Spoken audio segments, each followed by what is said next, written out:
नृत्य, स्वागत नृत्य पण अतिशय सुंदर झालं. आपल्या मुलींचा जो कार्यक्रम होता स्वागत कीर्तिकीच्या गाण्यावर त्यांनी फार सुंदर असं नृत्य केलं. आणि मी तुम्हाला देखील आज तुमच्या अभिनंदन करतो की 38 वर्ष झाली तुमच्या संस्थेला. आणि अंजनी मॅडम ज्या संस्थेची स्थापना केली त्या दिवसापासून नॅटी सिस्टरला माहीत आहे की मला माहित नाही, पण तुमच्या संस्थेच्या बरोबर मी आहे. मिस्टर सिसिलिया त्याला साक्षीदार आहेत आणि पहिल्या स्थापनेच्या दिवसापासून मी यांच्या बरोबर होतो. तर तुमच्या वैद्यकुलपासून सगळ्या प्रकल्पामध्ये मी जाऊन आलेलो आहे, भेटलेलो आहे, तुमचं काम पाहिलेलं आहे. इकडे देखील अतिशय महत्वाचं असं काम तुम्ही करीत आहात. 20 वर्षापूर्वी मी एक कविता लिहिली होती. त्या कवितेचा आशय होता की माझ्या गावामध्ये आता आदिवासी पाड्यावरच्या सुद्धा आमच्या काही महिला आहेत. तर माझ्या गावामध्ये 5 आदिवासी पाड्या आहेत. तर एका गावामध्ये जेव्हा आमचं देखील सेंटर आहे, आम्ही या प्रकारचं काम सुरुवात करायचो मोठ्या प्रमाणात. तर एक सर्वे आम्ही केलेला होता संपूर्ण पाड्याचा.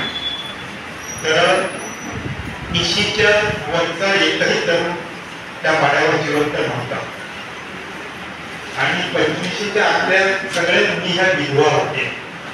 कारभाराची गोष्ट आहे. त्यावर माझी एक कविता होती, ती महाराष्ट्रावर गाजली. मला असं वाटते की त्या गावामध्ये हा सगळ्यात आम्हा सर्वांचा पराभव होता आणि या सगळ्या परिस्थितीमध्ये तुम्ही जे काम करीत आहात ते विशेषतः महिलांच्या सक्षमीकरणात त्यांना भान आणून देण्याचं हे जे काम अतिशय कठीण आहे. म्हणजे बलात्कार झाल्यानंतर आवाज कुठे झाला नाही असा प्रश्न या राज्याच्या मंत्री जर विचारत असेल तर तुम्ही सगळ्या महिला बसलेल्या आहेत. तर आपल्याला किती कठीण परिस्थितीत तुमचा प्रवास करायचा आहे आणि या घटना घडल्यानंतर किती जागृती आहे ते पाहिलं जाते. आणि त्यानुसार तुम्हाला जर न्याय मिळणार असेल तुमच्या जातीवर, तुमच्या धर्मावर, तर आपलं रक्षण कोणीही करू शकत नाही. तर म्हणून ह्या सगळ्या कामाचं अतिशय महत्व आहे. मला यामध्ये नॅटी सिस्टर म्हणजे एक आनंदाची गोष्ट सांगायची आहे. आजच्या ज्या महिला बसलेल्या आहेत त्यांना की लिंग समानतेकडे आमचा अतिशय वेगाने प्रवास सुरू आहे.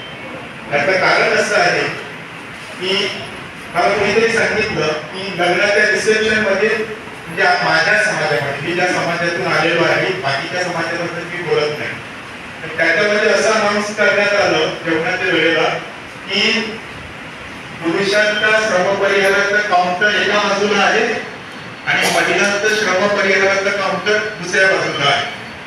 तर त्याच्यातल्या खूपशा महिला उठल्या आणि श्रमपरिहारासाठी गेल्या. आता झाली नाही का लिंग समानता? अजून का पाहिजे का तुम्हाला लिंग समानता? पाहिजे तुम्हाला.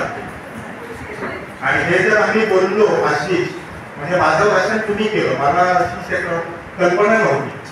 मी जे बोलतो ते तुम्ही बोलला, तर आम्हाला कोण केलं जातं की तुम्ही आमचे कपडे काढता, तुम्ही भाषणामध्ये समाजाची बदनामी करता.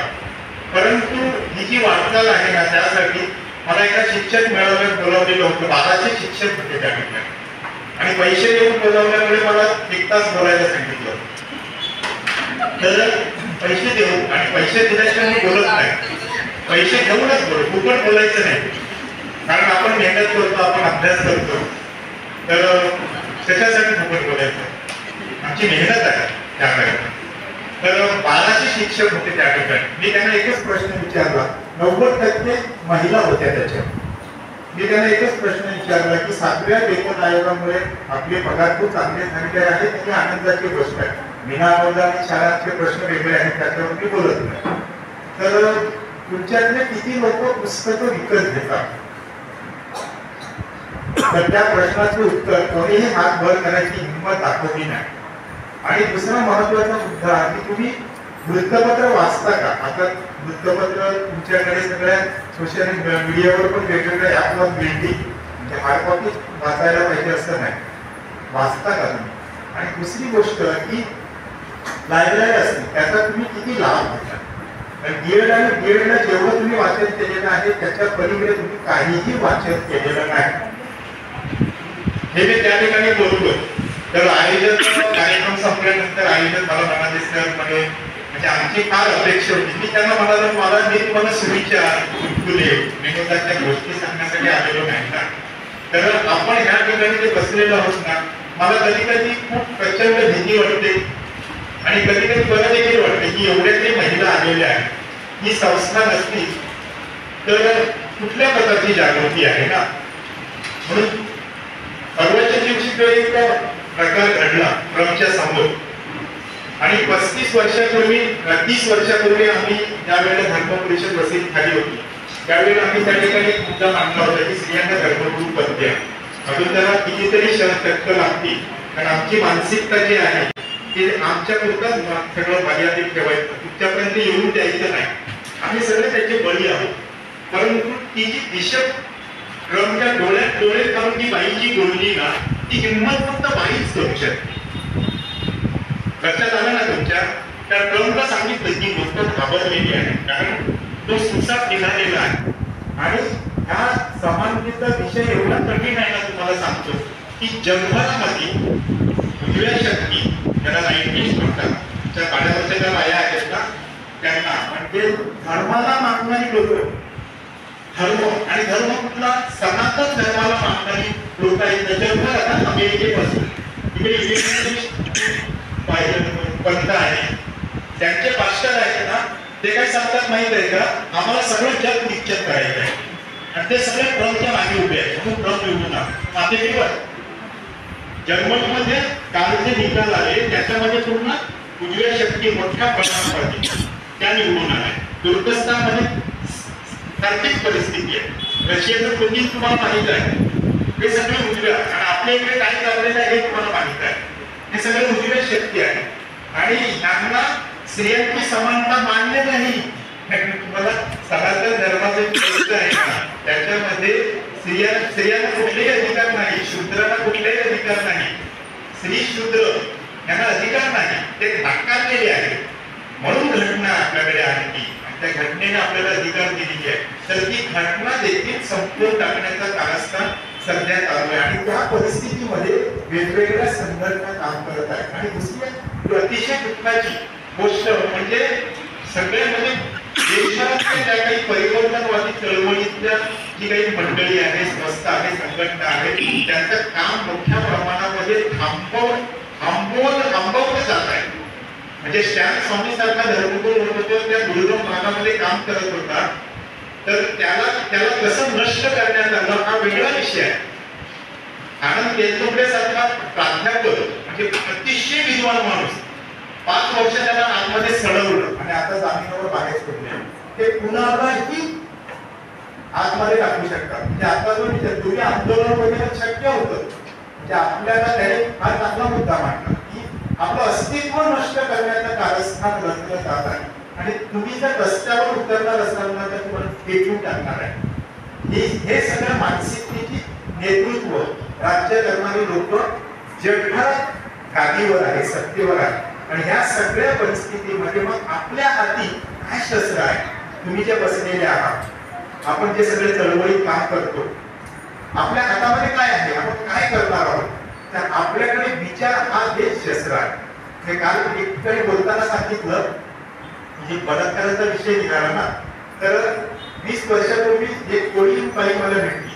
ती त्या दुर्गम भागातून एकटी टेम्पो मधून येत होती ना, तर टेलरला थांबलो होतो. मी तिला भेटलो आणि तिला विचारलं की रात्री तू एकटी येते टेम्पो मध्ये मावळ इकडून आली 9:30 वाजता ना. तर मी तिला विचारलं की एकटी पण एवढ्या रात्री येते तुला भीती वाटत नाही का? तिने तो कोयता होता तो कोयता म्हणून मारा लागतो. कोयता बघितलं का? कोयता दाखवला. म्हणजे लक्षात घ्या हे शस्त्र, आता शस्त्र कुठलं आहे? विचाराचं शस्त्र. विचारच संपलेला आहे. म्हणजे मला असं वाईट वाटतं आता इकडे ह्या जीवन विकासच्या ग्रंथालयाचे कोणी पदाधिकारी आहेत ते मला कळून नाही. आपला एवढा समाज समृद्ध समाज ना, आपल्याकडे समृद्धी आली. मग मला आठवते की 50 वर्षापूर्वी माझी आई शेणाने सारवायची आणि त्या सारवण्याचे नक्षी आहेत ना, त्या नक्षी माझ्या काळजावर कोरलेली आहे नक्षी. माझ्या आईचं सारवण आणि माझी बहीण जी होती माझ्यापेक्षा 1-2 वर्ष मोठी, तर चित्रकलेत फार हुशार होती, फार सुंदर चित्र काढायची. तर तिचे सावळी पुन्हा ते त्याच्यावरती अजून लक्ष काढायचे. अजून मला आठवते माझ्या घराची जी सावण जे होते ना ते गावामध्ये एकच विहीर होती. आम्ही त्याला बोर्डाची विहीर म्हणायची, कारण ती जिल्हा बोर्डाने बांधलेली असायची. तर ती अख्ख्या गावाची एकच विहीर. आणि एप्रिल मे मध्ये त्या विहिरीचं पाणी संपायचं आणि संपल्यानंतर त्या सगळ्या ज्या मुली आहेत ना डोक्यावर हंडा घेऊन, मी तुमच्यासाठी सांगतोय की डोक्यावर हंडा घेऊन सकाळी तिकडे रांगा लावायच्या आणि अख्खा बाजार भरलेला असायचा. मी छोटा भाऊ म्हणून माझ्या बहिणीबरोबर तिच्याबरोबर जायचो. आणि मग पाणी संपलेलं आहे त्या विहिरीमध्ये ना एक कुठे आम्ही त्याला विरा म्हणतो, असा झाडा त्याला आम्ही आमच्या भाषेत विरा म्हणतो. तो विरा लागलेला तर झाडा थोडासा मग कोणीतरी ना बाटल्या अशा डब्याने ना डबा त्या डब्याने ना ते अंडे भरायचे. एक मुलगी खाली उतरलेली असायची, एवढ्या 30 फूट विहिरीमध्ये ती खाली उतरलेली असायची आणि ते अंडे भरून द्यायची, मोहरं भरून द्यायची. आणि मग तो अंडा भरून माझी बहीण घरी यायची. साधारण 5-7 मिनिटाच्या अंतरावर पासून आमची बाजूची विहीर होती.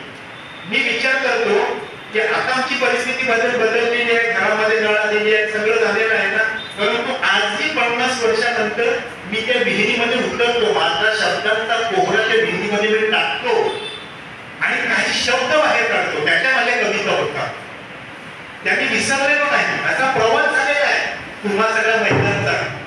म्हणजे हे माझ्या परिस्थितीमध्ये आहे ना. खात्यात त्या घरामध्ये आम्ही सगळे होतो, पण ह्या ज्या महिला बसलेल्या आहेत पाड्यावरच्या, त्याची काय परिस्थिती होती आणि आता काय परिस्थिती राहिलेली आहे.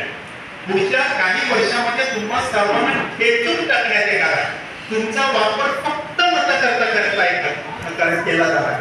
तुम्ही फक्त प्रॉडक्ट आहात, मत माहिती आहे तुम्हाला 500 घेऊन 1000 घेऊन तुमचा सौदा केला जाणार आहे.